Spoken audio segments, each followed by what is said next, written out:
You feel like you can't amount to anything. You feel bitter that you're not living the life that you're supposed to be living. You have made so many mistakes in your life. Like, for next year, I'm starting now. Start doing what you need to do. That thing you have wanted to accomplish for so long, that thing you wanted to start for so long, start now. Because if you keep waiting to feel ready, you will never be ready. It's the truth. You will never ever be ready. Hey guys, welcome back to my channel. If you're new here, then welcome. Thank you guys so much for clicking on this video. And as we all know, this is like the end of this 2023. I'm going to be talking about the lessons that I learned in this 2023. Let's just get right into this video. First of all, I'm just going to be telling you guys the lessons that I've learned. The first one is I didn't read more books. Like, it was towards like the ending of this year. Like, I think this towards the third quarter of this year that I actually started like reading books other than novels. Originally I read novels, but to the point now that I don't like, self-help books make me tired. Like, before I even open the book to read anything, like, I'm really tired. Probably I'll read like one chapter, but I'll not go back to it for like weeks.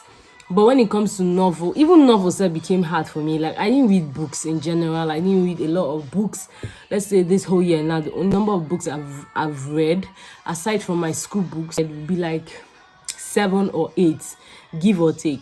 In this whole year, 365 days, I'm going to read more books. And I encourage you guys to read more books, because if you read more books, it's like downloading like years and decades of lessons in one book. Like, somebody sat down, gained knowledge about this thing, wrote a book, and they sent it out to the world. Like, they published it, and we, the younger generation, should use those books to like learn everything we need to learn, because it's better than waiting for you to learn the lesson with life. It's better than you experiencing it with life. Like, okay, if you want to learn how to, let's say, study better, there's a book on how to study better. So you can read books, you can listen to videos, learn more from those who have done it, instead of you waiting and trying and error and wasting your time. Books are there meant for you to like shorten the time it will take you to make the mistakes you're going to make. I don't know if that makes any sense, but that's what books are here for. So that is the mistake I made, so I'm going to correct that next year. Second is that I didn't set clear goals, and I didn't constantly read them out to remind myself along the way, because one thing with me is inconsistency. I'm going to talk about that later on in the video. Setting goals, clear goals, is very, very important, because if you don't have a clear goal, like, I'm going to achieve this by this time, so time, it's going to be very hard for you to stay focused to achieve that goal. And most things about human beings, about me, I don't know for everybody else, but I can speak for myself, is that when I don't set clear goals, I'll just focus on what I want to do. Like, I'll be like, okay, I want to read like 2 books this week. I won't, as long as I don't have any clear goal. How am I going to read it? When am I going to read it? What time am I going to allocate? What I will just have is just a wish. Like, I wish I would read these 2 books in this week. So it's better for you to set clear goals. Like, set it, let it be clear. Know what you're supposed to be doing at this time. And one thing I learned from Jay Shetty, one of the podcasts I listen to, is that strive to accomplish something every month, every week, every year. Like, challenge yourself every week, person, because if you just keep repeating the same routines, and especially if they are destructive routines, not productive ones, like they are really destructive routines, it's going to be very, very hard for you to like be happy, because definitely you're going to be depressed, because you're not doing anything, you're not challenging yourself. You wake up in the morning, press your phone from morning till night, forget to pray, forget to read your Bible, stand up, do whatever you want to do, roam around, waste time, come back, press phone. After pressing the phone, you stand up, do this, probably do the things, your chores and the things that needs attending to, which is something that you allowed to stay that long, like you procrastinated to that time. That's when you start rushing. After rushing, then you're tired. After being tired, you sleep, you press phone. Like, the cycle is endless. You eat, guy. So it's better. That's also one of the mistakes I made. So I'm just telling you what like my routine was. It was like waking up, school, then eating, coming back tired, all this kind of stuff. Like, I started feeling like overwhelmed. I started feeling like sad, like not like depressed, but like sad that, oh my god, like I'm not doing anything, I'm not accomplishing anything, because I wasn't challenging myself. Apart from going to school, what else was I doing? I was not doing anything, and I had so many goals to accomplish. So I don't know why I kept on letting like laziness take over. You get me? So, and you need to constantly read them out so that your brain will like master it. If you just write it down and then forget about it, your brain will also forget about it, because anything you put down on paper, you're actually arranging and organizing your thoughts. So it's like you're pouring out your thoughts onto the paper, and if onto the book or the paper. And so if you throw away the paper, or you just shove it aside, over time you're going to forget what you wrote, and over time you're going to forget, and when you go back to it, it will be like, oh my god, when did I write this? Why didn't I do anything about it? And all that. So that is something that we should strive to do, like keep reminding ourselves. That's something I want to strive to do next year. Once I write my goals down, I've already written them, hopefully by God's grace they'll come to pass. I've written them down. I'm going to focus on doing like taking one small step every single day, working towards those goals, and at the same time keep reading it, keep reminding myself, repetition. So it's forever ingrained in my head, and my mind will like automatically reset, like to focus on that goal. Now the third one is, everybody, I don't know, we underestimate this so much, and we also overestimate it too much. Like people that want to lose weight, they focus so much on exercise, and people that don't want to lose weight, they don't see it as anything important. But at the same time, both whether you want to lose weight, whether you want to maintain, whether you want to do this, grow board, do this, do that, whatever you have, whatever physical goals you have to exercise, because it's also good mentally, it's also good for your brain, it's also good for concentration. Trust me, like it was towards the end, like I was doing it last year, but once this year came around, like everything about this year was like change. Like I was just experiencing so much change at the same time. Like, I kept giving myself excuses because I ended up getting tired and everything. And if I had just incorporated it earlier on in the year, who knows how far I would have gone this year. I don't know, but I know that I would have gone far. Like in my physical goals, I would have gone far. Imagine 6 months or like 9 months of working out. Like not like working out, but like being healthy, exercising, like walking, running. The only thing I actually did was like walking to school, all these unintentional stuff that you just have to do. You know, I didn't set any intention on it, but I'm going to do better next year. The mistake I made last year was that I focused all my energy on, in fact this year too, I focused all my energy on exercise and not on my diet. Like, you know, when you be doing, you think that, you know, you'll be gymming 6 months, you gym, you not see anything, you not see the thing's not working. Then you stop. And then you think about it again, and then you still think that exercise is the most important thing. No, it's not. You already tried it out 6 months, and it didn't work. Probably it will work a little, but it's going to stagnate. Like, the progress is going to be so slow, because as long as you're not taking care of what you're putting into your body, what you're trying to lose or what you're trying to take out of your body is not going to work. I don't know whether it made any sense, but like, that's just it. They work hand in hand. Both of them work hand in hand. You're supposed to do them simultaneously. Like, don't just focus on just one thing. Like, you have to do both of them for it to work. So that's what I'm learning. I'm going to read more books on that. I'm going to learn more about it. Next one, I also realized towards the ending of this year is that podcasts are great teachers. Like, you see where all these people come interview all these really successful people, and then they sit down, like pick their brains, try to understand what mentality, what mindset got them to where they are, all this kind of stuff. Like, we need that in our life, honestly, because as someone that is from Nigeria, or like, not like Nigeria, I'm not limiting anything, I'm not limiting anybody, but like, we need to be seeing people that we want to be like, you get me? Because most times people that we look up to are like celebrities. Now imagine if that celebrity sat down in front of you and you had like 1,000,001 questions to ask them, and they answered you back.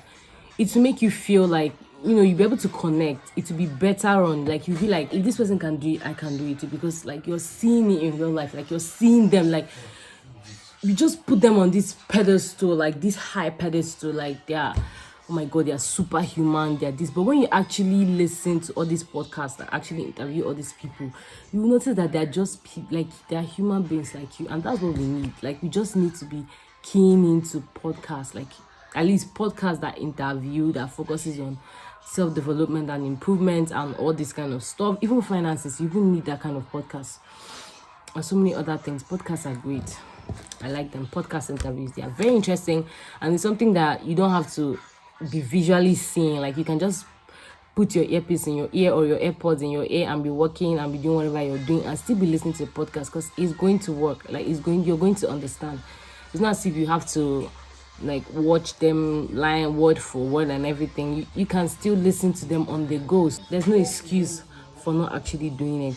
There are a bunch of podcasts that are great. I have like at least 6 that I watch on a regular. I have Tom Bilyeu, I have Jay Shetty's podcast, I have Diary of a CEO, and I have School of Greatness. I also have Lisa Bilyeu. Lisa Bilyeu is the wife of Tom Bilyeu. She has a podcast that is dedicated to improving women. You get me? Like, women. She interviews, not like mostly, she doesn't interview only women, but like it's generalized, like it's centered on women, self-improvement and uplifting women and everything, and that is really, really great.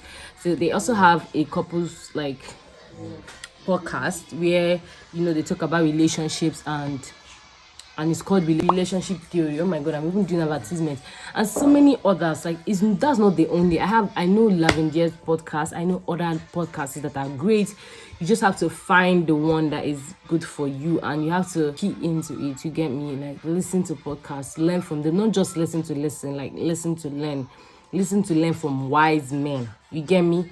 And at the same time, not neglect God's wisdom. Now, number 5 is to create a visual image of what you want to accomplish and how you want to get there. Basically, it's not just about writing it. If you cannot envision it in your head, if you cannot envision it in your head, I don't know how you're going to work towards it, because when difficulty comes, you're going to stop along the way because you cannot see yourself accomplishing that. You cannot see yourself getting there. So basically, what you need to do is to have like a vision, but you don't need to have it on paper. All these like aesthetic things. It doesn't have to be beautiful. It doesn't have to be aesthetic.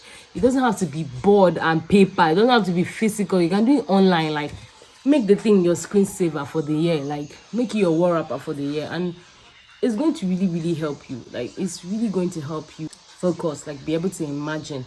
Just pick out pieces and pictures of what you know you want to accomplish. Something that speaks to you about that particular goal you want to accomplish. And then put everything together like a scrapbook. You know, there's so many tutorials on how to do a scrapbook. Just look for pictures, inspos on how other people are doing their vision boards and also do it. This is also coupled with the number 2 lesson, which is setting clear goals. If you can visualize those clear goals, like, to be easier for you to actually accomplish them. Now, number 6 is to have a mentor or someone you look up to. It doesn't have to be you going out to meet the person. Like, it can be so daunting when you think about, like, when they say go and meet your mentor, you're not gonna start looking for someone that before you even see them, you have to pay like $2 million. No. They are online.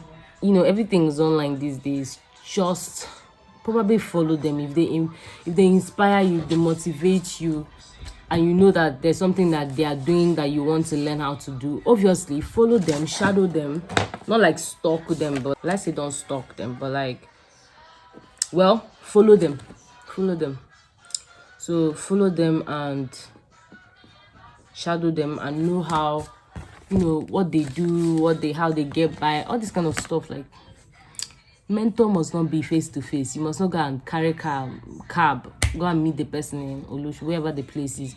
You know, it can be online these days. Like I said, even podcasts can even help, because you're interviewing people, like people that you look up to, people that are doing something that you want to accomplish, or people that are in the industry that you want to get into, or, you know, all those kind of stuff. Number 7 is to control your emotional sensations. There's a difference between emotions and emotional sensation. Emotional sensation is based on negative thoughts, while your emotions are the real things. Like, your emotions are the things that you actually really, really feel. Like, loss of a loved one, all this kind of stuff. So I don't know, I read it from a book. I'm going to put the picture up here. I read it from a book, and oh my god, that book is nice. I've not yet finished it. Like I said, I'll open and then I'll leave it. I read it from a book, and it actually made sense. There's a difference between your emotional sensations. It's like mimicking your emotions. You feel sad because you feel like you can't amount to anything. You feel bitter that you're not living the life that you're supposed to be living. You have made so many mistakes in your life. Like, those are emotional sensations. You are sad because of those thoughts. But real emotions are like grief, pure happiness, pure joy. Your wedding day, pure joy.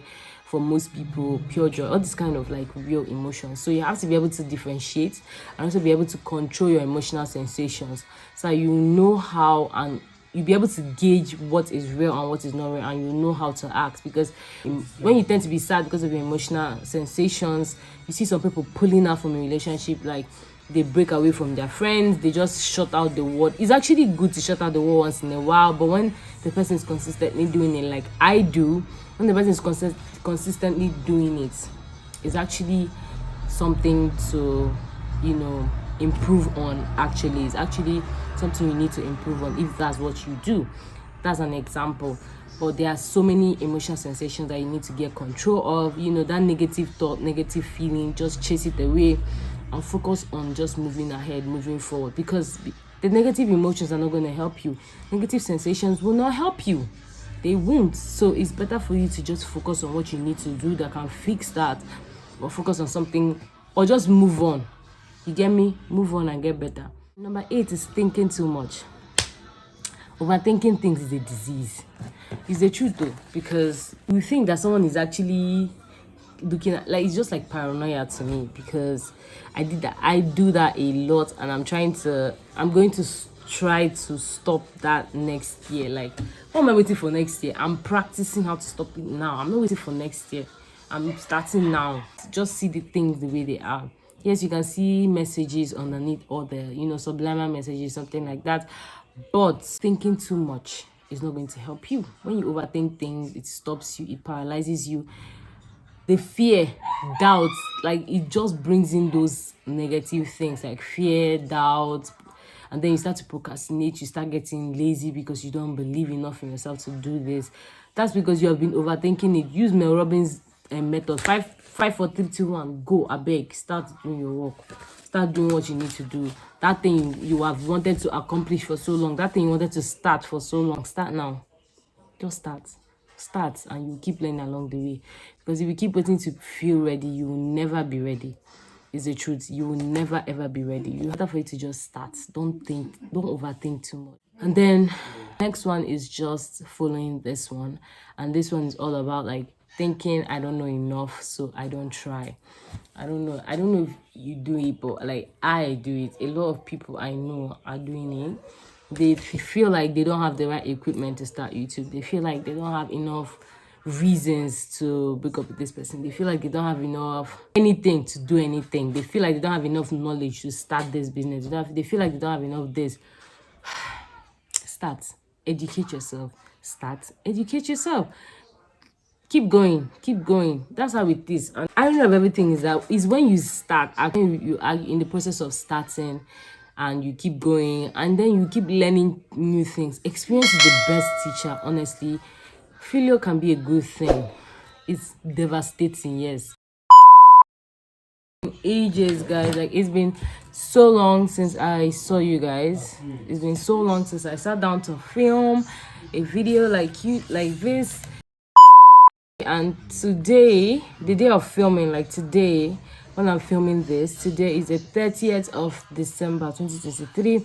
Well, probably by the time this video is going to be out, it's going to be the new year. So happy new year in advance, guys. Happy new year. So I wanted it to be like only 23 lessons I learned, but when I was writing everything down, guy, like, it just became a whole thing. Like, the list went on, like, it went on and on and on. It was even more than 23. I think it is about like 37. Like, look at this. It's like 37, like 37 lessons I learned this year, this 2023. So as we're going to step into this 2024, I pray that may God continue to bring us to greater and greater heights, especially on this channel. Obviously, you're going to know. I'm tired, guy.